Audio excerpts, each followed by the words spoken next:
रहे हैं इनकी बात।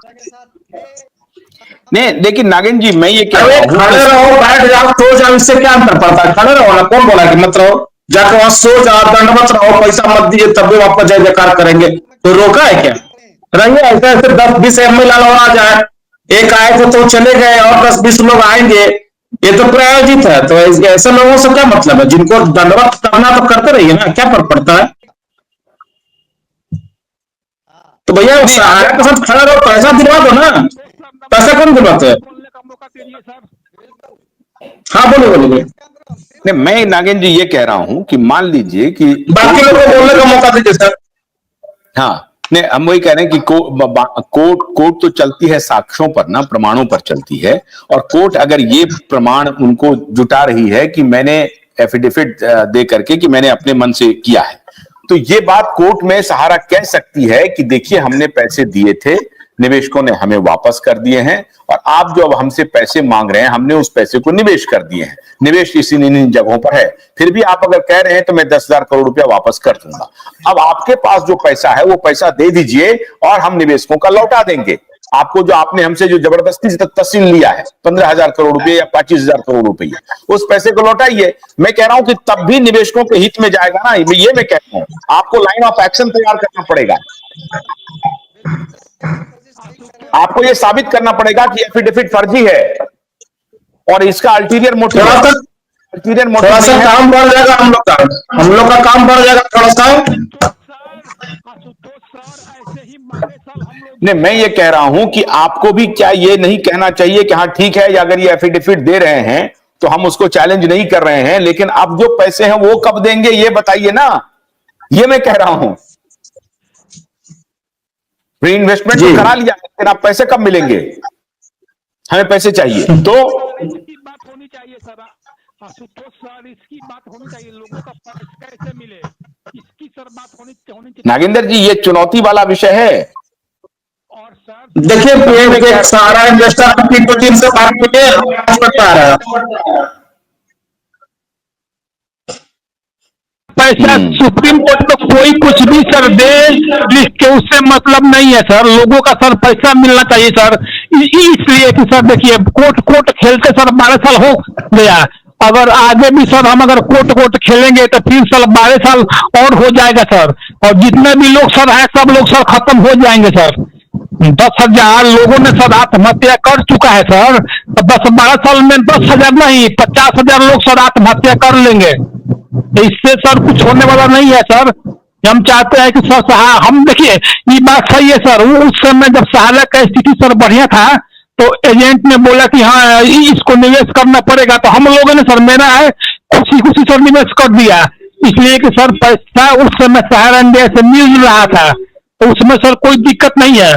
अब सर बताइए 12 साल हो गया सर कोर्ट खेलते खेलते, सुप्रीम कोर्ट को भी सर इस पे संज्ञान लेना चाहिए कि जो पैसा सर अगर 15,000 करोड़ रुपया से सुप्रीम कोर्ट में लगभग 10-12 साल से जमा है, वो सर पैसा अगर सहारा इंडिया में रहता तो वो सर आज 40 से 50,000 करोड़ रुपया सर हो गया रहता, जो कि सर आज वो पैसा बढ़ के मतलब बैंक में है तो लगभग 25 से 28,000 करोड़ रुपया हुआ है, तो इससे चलने वाला नहीं है सर।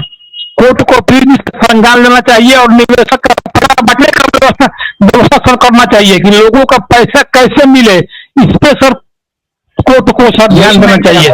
धन्यवाद। यही मैं कह रहा हूं कि अगर यही सहारा भी कह रही है, यही मैं कह रहा हूं कि सहारा भी कह रही है कि आपके पास 15,000 करोड़ रुपए इतने दिन से पड़े हुए हैं, आप वो 15,000 करोड़ रुपए वापस कर देते। आज जो आपने पोर्टल बनाया है, ये तो सरकार को आपको ठोकना पड़ेगा एकदम जबरदस्त कि भाई ये आप जो आज पोर्टल बनाए हैं, और सुप्रीम कोर्ट को भी कहना पड़ेगा कि 15,000 करोड़ रुपए तो आपके पास पहले से ही थे। वो 15,000 करोड़ रुपए आप सोच लीजिए कि किसी प्रोजेक्ट में लगते तो आज 10 साल में उसकी हालत क्या होती, ये बात तो बिल्कुल मानने वाली है। तो 15,000 करोड़ रुपए अगर नई प्रोजेक्ट में लगाते, लौटा ही देते, 10,000 करोड़ रुपए और आप बाहर से लेते, तो 15,000 करोड़ रुपए जो आज 12 साल से आप पकड़ के बैठे हुए हैं, या 14 साल माने 7 साल से 8 साल से, क्योंकि टुकड़ों में इन्होंने पैसा जमा किया है, फिर भी मैं समझता हूं कि 2016 तक तो इन्होंने पैसे दे दिए हैं। 2016-17 तक तो 15,000 करोड़ रुपए इन्होंने दिए हैं। 2016-17 से आप 10 साल लगभग होने जा रहे हैं। 10 साल से जो आप 15,000 करोड़ रुपए अपने पास रखे हुए हैं, वो पैसा भी अगर आप निवेशकों को दे देते तो बहुत बड़ा रिलीफ मिल गया होता। इतनी मौतें नहीं होती। ये क्यों नहीं हुआ, ये मैं पूछ रहा हूं।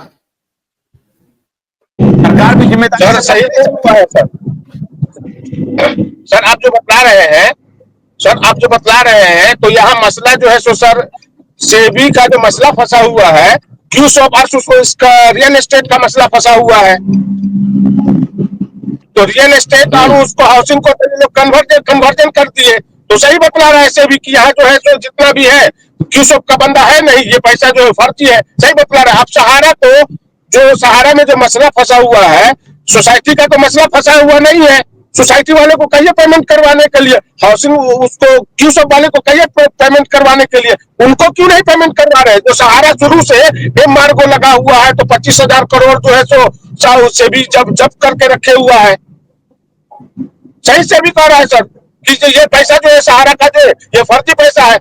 मसला अगर फंसा हुआ है इस पे, रियल एस्टेट पे, हाउसिंग पे फंसा हुआ है, तो उसको तो वो कन्वर्जन करवा दिया। तो वो सबूत देख रहा है सहारा इंडिया सर। सोसाइटी वाले का तो कोई मसला नहीं ना फंसा हुआ है। सहारा बोला ना सर कि हम पैसा दे दिए, तो कहिए इसको सोसाइटी वाले को पैसा देने के लिए, क्यूशॉप वाले को कहिए पैसा देने के लिए सहारा को। इसके लिए क्यों नहीं आगे आ रहे? अपना उनको लड़ाई लड़ना है तो उनको रियल एस्टेट का लड़ाई लड़े, जितना दिन 20 साल लड़े, 50 साल लड़े, जितना दिन लड़ना है लड़े, वो सबूत देते रहे। अच्छा, कन्हैया साहब आ गए हैं। कन्हैया जी नमस्कार, बड़े दिनों की बात कन्हैया जी आए हैं, बड़े दिनों बाद।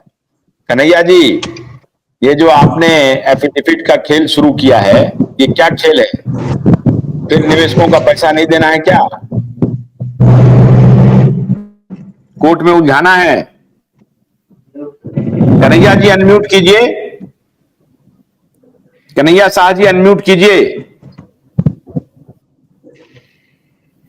कन्हैया शाह जी अनम्यूट कीजिए, अनम्यूट कीजिए, कन्हैया जी अनम्यूट कीजिए। ज्वाइन करके कहीं चले गए हैं क्या? लोग सुनना चाह रहे हैं। दशहरा दीपावली तो बीत गया, आपकी कोई बात सच साबित नहीं हुई, अब आज भी आपकी बात झूठी साबित होगी। और ये जो एफिडेविट वाला खेल चल रहा है, ये बहुत खतरनाक है।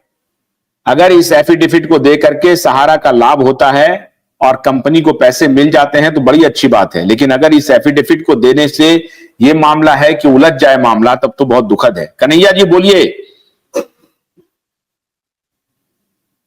अरे किशन जी लिख रहे हैं कन्हैया तुम्हें आना पड़ेगा। अरे कन्हैया जी आवाज आ रही है? कन्हैया जी, अम्मी लाल तो बेचारे रोज सुनते हैं, अब आप आए हैं बहुत दिन के बाद। कन्हैया जी बोलिए। सर कल एक नमस्कार सर, जिनकी बातों में कोई सर, हमको ये नहीं समझ में आ रहा। सर एक चीज बोलना चाहते हैं सर, एक चीज बोलना चाहते हैं। कन्हैया को बोलने दीजिए 1 मिनट जरा सा, क्या बोल रहे हैं कन्हैया? कन्हैया बोलिए। सर मैं 10 मिनट में ज्वाइन करता हूँ, मैं बस 10 मिनट में तैयार हो रहा, आ रहा हूँ सर, 10 मिनट दीजिए सर। 10 मिनट दें? 10 मिनट में ज्वाइन कर रहा हूँ। 10 मिनट नहीं, जल्दी ज्वाइन करिए। 10 मिनट प्लीज। हाँ चौधरी जी बोलिए, चौधरी जी कुछ बोलना चाहते हैं। जी जी सर नमस्कार, और पैनल में जुड़े सभी साथियों को हमारा प्रणाम है। सर शुरू से देखिए, हम सहारा के बारे में ज्यादा जानते नहीं, लेकिन इधर 1-2 महीने से लोग थोड़ा बहुत अपने आप समझने के ध्यान हुआ है। और ये बताना चाह रहे सर, सहारा का ऐसा शुरू से ही कोई कागजी कार्रवाई नहीं रहा है। आपके द्वारा भी कहा है कि बोर्ड के मेंबर उसको गलत मिसगाइड करते हैं, चाहे कुछ करते हैं, जिसकी वजह से तो मिसगाइड हो गया। तो सर बोलने से चलने से कंपनी चलती नहीं है। अगर बोलने करने से कंपनी चलती तो ये सब चीजें नहीं होती है। बार बार इस चीज पे जोड़ते रहे कि पे काम चलता है, बोलने से कुछ पैसा चाहे इन्वेस्टमेंट का कोई तरक्की नहीं होता, ना बढ़ता है सर। तो अगर आउटकम अगर सही 2-3 महीने में देख लिया जाता है कि आउटकम इसका सही नहीं है, मतलब ये सजेशन टोटली गलत है। तो बोलने से एक सियासत नहीं चलता है, छोटे मोटे डिसीजन है जिसकी वजह से पूरा चीज रह जाता है। और बार बार ये बोलना चाहता है जिनके बातों में सर यथार्थ नहीं हो, उनके बातों पे सुनने का जोर देना, फिर वही